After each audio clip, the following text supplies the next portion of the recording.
Big episode here today, guys. Welcome back to the Chicago Cubs franchise. We've got Cole Winn's Major League debut, taking on those Cincinnati Reds. 3-1 is where we stand. They are 1-3. Here's a list of our top 10 prospects, and you can see Cole Winn is number 3 on that list.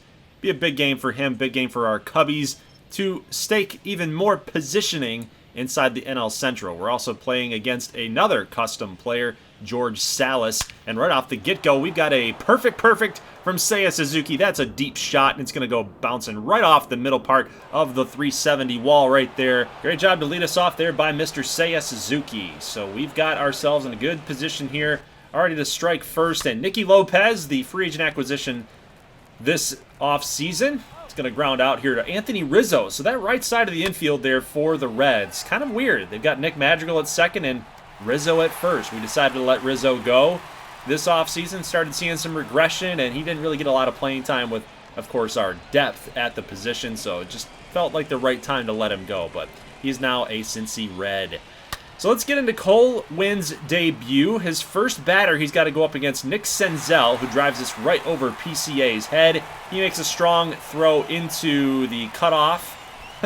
Actually, it was a little inaccurate throw to the cutoff man, but Senzel's going to get a triple regardless of how good that throw was going to be. And then Nicky Madrigal dropping in a little single, little line drive single, what he does so well. Very good contact hitter. That's going to drive in the game's first run here for Cincinnati. Cole Winn will end up getting 2 outs later on, and then the 2-2 pitch here to Anthony Rizzo. That's a swing and a miss. That's a big one from the big lefty. That's Cole Winn's first ever Major League strikeout, and it happened to be against the Cubs legend, Cubs great, Anthony Rizzo. Kind of weird how that all panned out, but we will get Wes Williams King for strikeout number 2, and then a walk here to Brett Beatty in the bottom of the second inning. So with 2 down, we've got Luke Fraley up next, and he is going to take a curveball that just caught way too much of the plate. Right up against the wall. Seiya Suzuki can't make the catch, but we've got a relay opportunity. Here comes PCA to Nicky Lopez. Play at the plate. He's gone. Oof. What a great relay throw, guys.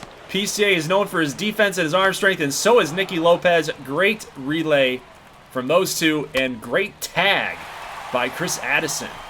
Let's go bottom 3 as we've got another RBI opportunity here for the Reds, and they deliver. That's Simeon Karev, the custom prospect, delivering another Reds run.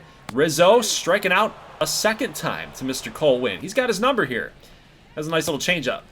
Sebastian Salvatore with 2 down, takes a strike called, looked at it, might be putting it in your back pocket here for this 0-1 pitch, and it is exactly that. Same location, and Sebastian Salvatore with a 2-run shot.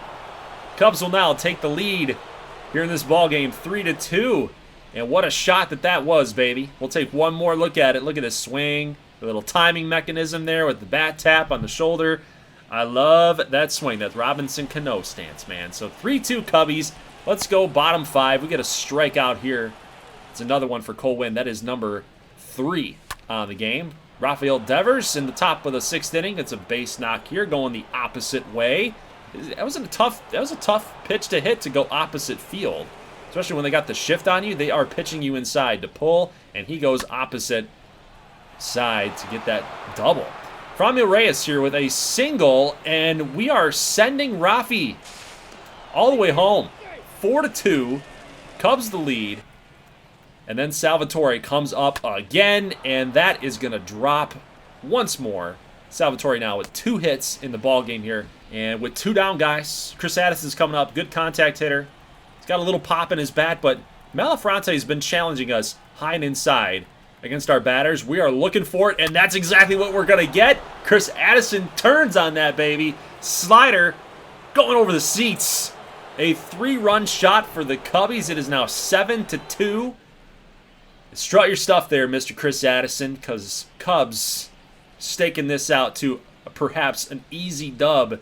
Took us a little while, but we're starting to get back into the swing of it. Bottom 6, here's Karev. He's going to swing and whiff at this slider. Nasty pitch, way out in front. Cole Winn has been just dealing in this ballgame here. Here is a deep drive by Franmil Reyes, and another extra base hit, possibly. Reyes, not the fleetest of foot, but he's going to slide in safely Cubs with another 2-out hit, 2-out RBI. Take a look, just really just going to go get it. That's a really tough pitch to do something with, and Reyes just was able to hang in there and get it done. So Chris Bryant comes through too. He gets in on the hit party, the RBI party. It is 9-2. Reed Stein, only one game, one appearance this season in the bullpen. He's going to come out and do a job here. Going to get the first batter. Second batter coming up in this 9-2 ball game. This is a ball, should be an out. PCA can't handle it. It's going to bobble off his glove, and that's my fault. That's my fault. Should have been drifting on the ball a little bit further back. Obviously, the very first thing that you do as an outfielder is first steps always back. And here's another little misjudged play out there in center field, but PCA is able to grab this one. And then we've got a line drive here to Seiya Suzuki.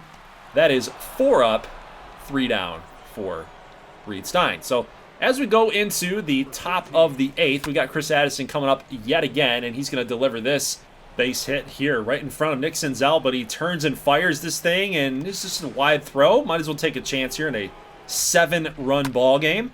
PCA, little single there to Fraley out there in left field. That is back-to-back base hits with nobody down, and they're going to make a change here. Yoelvin Sylvan coming on, and we are going to task Brennan Davis to come up with a hit. He doesn't, but at least is going to advance Chris Addison from second to third, as long as this throw comes in a little off wide, and it does. So we played the gamble, we played the odds there a little bit, and we win. Nicky Lopez currently 0 for 4 in the ballgame here, down 0-2, and this one just out of reach of Nick Madrigal, and that's going to be an RBI for Nicky Lopez. I love to see it. I want this guy to succeed here as kind of our part-time shortstop with Nico Horner, and this one is a kill shot.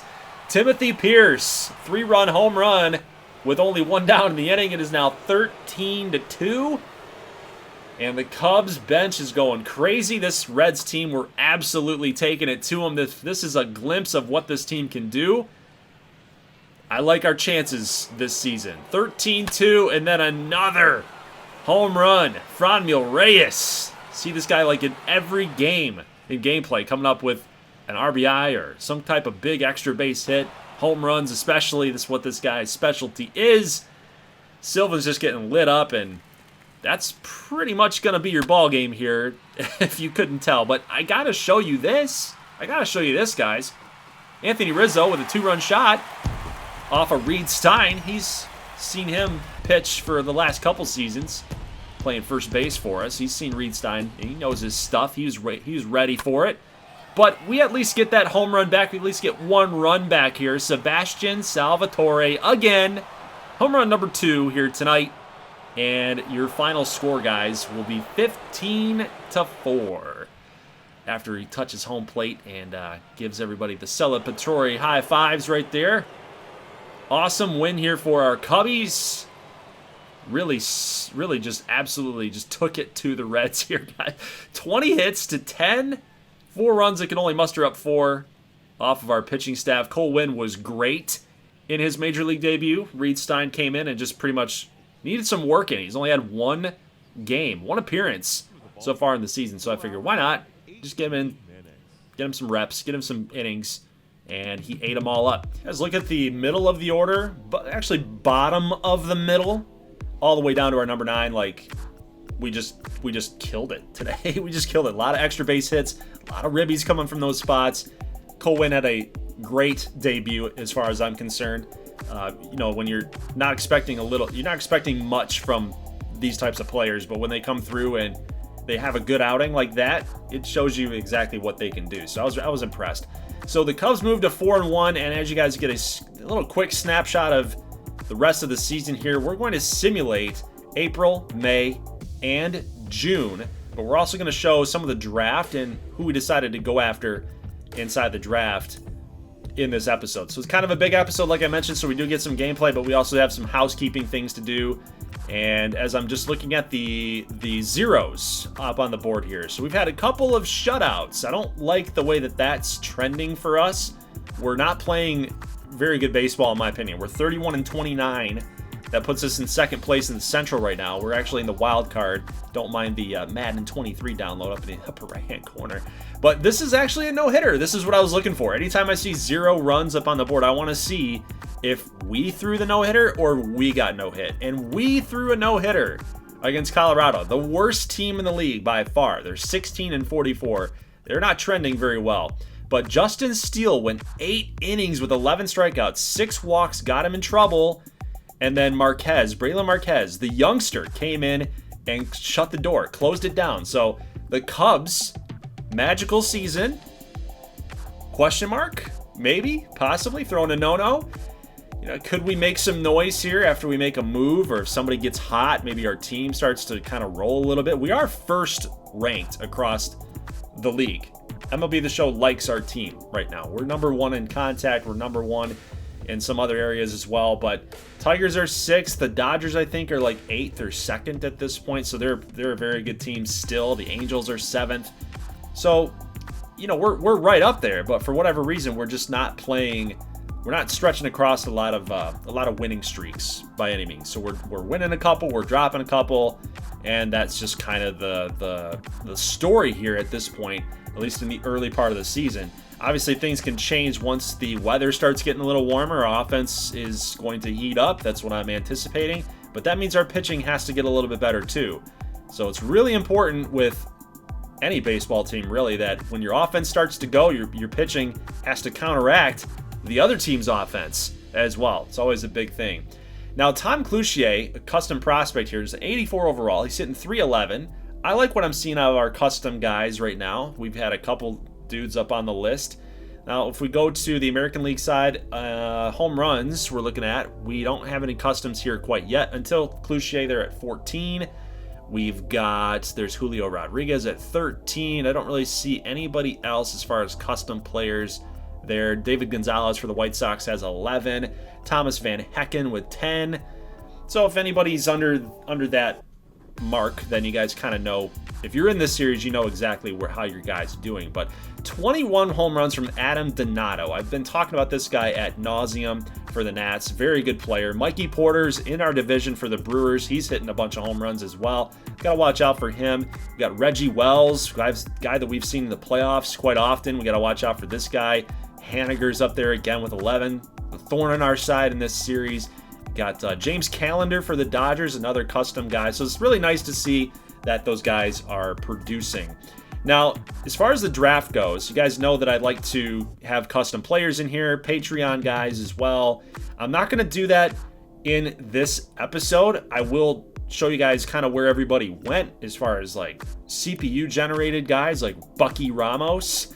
We didn't take this guy. We actually are considering Willie Reyes. You look at that, the right-handed hot and cold zones. I love it. He's a very good defensive catcher as well. 6'2", 18. Like, we need some more catching depth, in my opinion. So we're really looking at this guy. We're looking at Ernesto Castro as well. We end up going with Willie Reyes. A little spoiler here. But so how I'm going to work this is, at the end of the season, I have to get these guys on the roster anyway. So even if you sign them, they have to get on the roster. And then what I'm going to do is I'm going to do the wheel spins and all that and get the players from the Bradley Braves series that are in there still. We still got some juniors in there. We still got some seniors that need to come out and come over here to the MLB level. So I'm going to do that. I'm not accepting any more channel points players for this series and no more Patreon or Bradley Braves guys anymore for this series, because we are in January now. We're going to get some MLB 23 news here relatively soon, you would think, but that's kind of how that's going to work. So some of our Bradley Braves guys and patrons are going to take over these CPU guys. That we've done this for the last three seasons in this franchise series, so I just want to let you know that we're going to be doing that again. So we actually took some relievers. We took a catcher. We took a closer. That's really kind of what I'm focused on, at least in this draft class. We really need to be focused on getting some of these relievers and these closers, guys that give us depth there, because what I like to do, I like to actually move up and coming starters, guys with high potential, into reliever roles at the major league level. I like to do that because I like to I like to get them in certain situations where they can succeed and have a high chance of success. It helps their potential. It helps them grow a little bit better. So we don't have a lot of depth on that end right now in the organization. So I figured with a bunch of these CPU guys, you might as well fill those depth spots. But we're also going to consider this guy, Pablo Hernandez, a second baseman. Looking at Rico Munoz, very good defender by the looks of it. He's a little bit better of a hitter than he is a defender, but I like Pablo Hernandez a little bit. I don't expect him to do too much in our org, but he's just going to be a guy that fills a need. Now, I don't like Reyes's overall rating at a 59, but his potential's a C. Could have been better. Thomas Cook, a closer. He's an 85 potential, but closers always have a lot of high potential, so I'm not surprised with that. Brooks Hop, probably the better pick, I think, at a 79 potential. Maybe that could grow a little bit. He's 19. So, yeah, I'm not too impressed with how we did with our draft, but it could have been a lot worse, given our position in the draft. We actually had the last pick of the draft, I believe. Anyway, so there's a quick snapshot of how the rest of the league drafted, and if you guys want to pause that there, you can. We do go on up on a 7-game winning streak here against New York, Pittsburgh, and I didn't see that. I think that was Cincinnati. Either way, we're going to zoom past this month and get into the middle part of July and start looking at the home run derby and the all-star contest and all this stuff. So, standings. Let's talk about some standings, and then we will end today's video with a little cliffhanger because I want to get your guys' opinion on what do you think we need to do to solve this Cubs team. Currently, we're in first place in the Central. We actually did have a big turnaround in the summer months. Now that we're, again, the weather's turned now. The offense is starting to come through a little bit. You guys saw the winning streaks. You guys saw the scores that we were putting up. So now the question is, based on our statistics, based on what our players are doing, I'm going to only show you the MLB level. I'm not going to show you guys the AAA stuff for the minor leagues. It's only MLB level at this point. What do you think we need to do as far as an acquisition standpoint? Who do you think we need to go out and go get? Now, I know that you don't know the overall ratings. I know that you don't know who's still in this series or who's left over. But in all honesty, there's not a lot of holes on the roster. There really isn't. We've got Chris Addis is up to a 90, but his numbers aren't really quite there. Nicky Lopez actually hitting 285. Salvatore's 257, but he does bring a little bit of pop. Nico's at 250. That's fine by me. If he plays elite defense, a shortstop's going to give you 250. That's fine by me. Brennan Davis, 283. Franmil Reyes hitting a bunch of home runs as well. He's actually going to be in the home run derby. Seiya Suzuki not doing too bad at 252. Would have liked the home runs to be in the double digits by now. But I'm actually interested to hear what you guys think. Should we go sell some of these pieces that are in the mid-80s for a top-tier player? Do we go out and do we go get a Bryce Harper if his team's bad? Do we go out and go get a Mike Trout if his team's bad? I think the Angels are still in first place. But let me know in the comment section, guys, what you think we should do. And even if it's just something general, something like, Goldie, I think you need to go out and get yourself an elite hitter. Or I think you need to go out and go get yourself an elite pitcher. Or do we stay put? Do we stand pat? Do we not make a move because of how we're playing right now? Do you ruin the chemistry? It's always something you got to be worried about. So, guys, that's it for the video. Leave a like if you like this scene. What did you think about the draft? And, of course, what did you think about the game that we had against Cincinnati? And what do you think that we should do at the trade deadline? Because it's coming up on us now. So, guys, that's it for the video. Leave a like if you like this scene. I'll see you in the next one. As always, thank you so much for watching, and peace.